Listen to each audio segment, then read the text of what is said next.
Today, we're unpacking a terrifying reality. The fact that the most dangerous threats we face, they don't usually lurk in dark alleyways. Sometimes, they're sitting right across from us at the dinner table.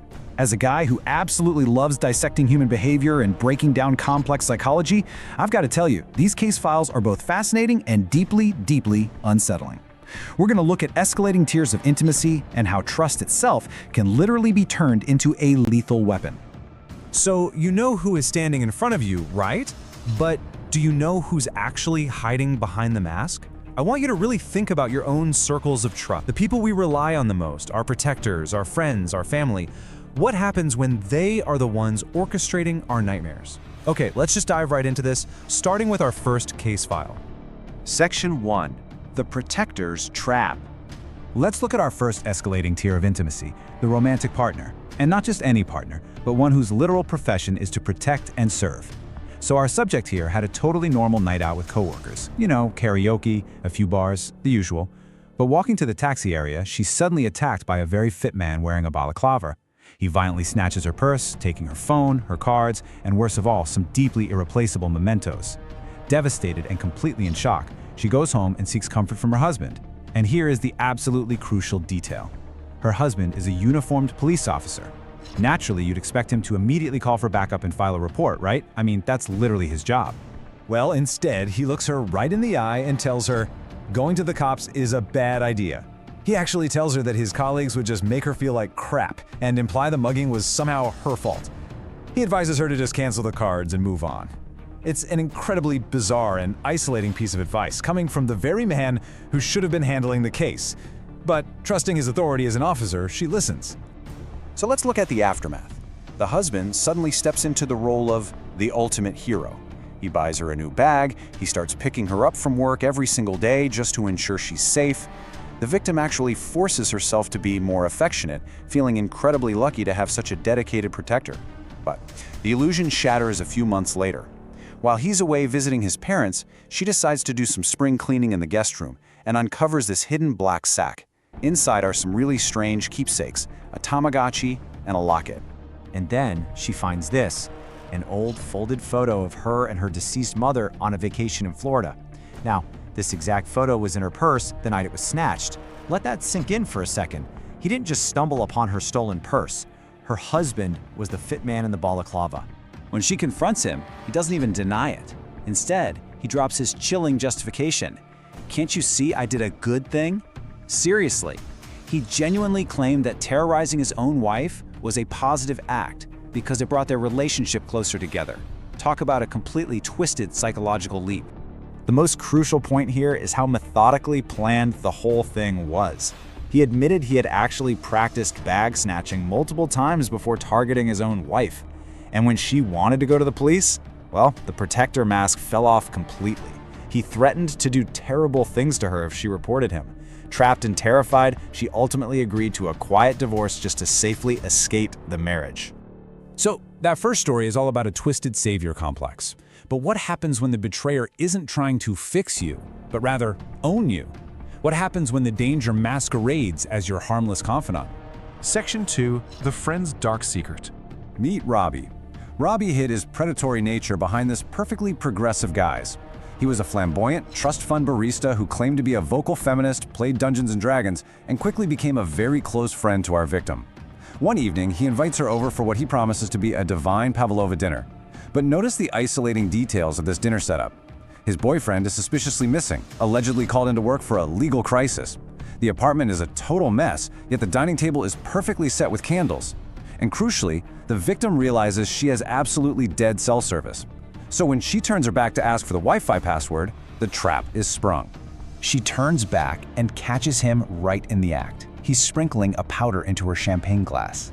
Her heart starts hammering, but she doesn't panic. A distraction provides an out. The oven timer goes off, creating a momentary window as Robbie turns away. With clinical precision, she swaps their glasses. She sits back, pretends everything is completely fine, and just waits. Robbie encourages her to drink, so she takes a tiny, fake sip while he drains his entire glass. Soon enough, he begins to slur. When she asks him point blank why he spiked her drink, he just giggles and delivers this absolutely horrifying admission. "I just wanted to try you out." The frustrating aftermath reveals a terrifying reality. Robbie admits he isn't actually gay and that he gets off on the surprise of drugging women. He openly confesses to doing this to 4 other people before passing out face first right into his mac and cheese. But here's the most infuriating part of the whole shebang. When she goes to the police, they do nothing. Without video footage, it's literally just her word against his. Robbie pulls a vanishing act, disappearing from work and leaving town entirely, leaving behind a trail of unknown victims.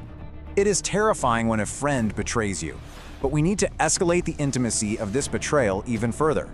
What if the mask belongs to the man who raised you? What if the betrayal comes from a blood relative? Section 3. The Father's Double Life. This case is a deeply unsettling look at a man whose remarkably mundane suburban existence was entirely a front for a ruthless criminal empire. Let's look at how a perfectly normal suburban life completely unravels. During the subject's childhood, her dad is Mr. Average. He works a standard 7-to-7 office job, loves Saturday sports, and is totally devoted to his wife.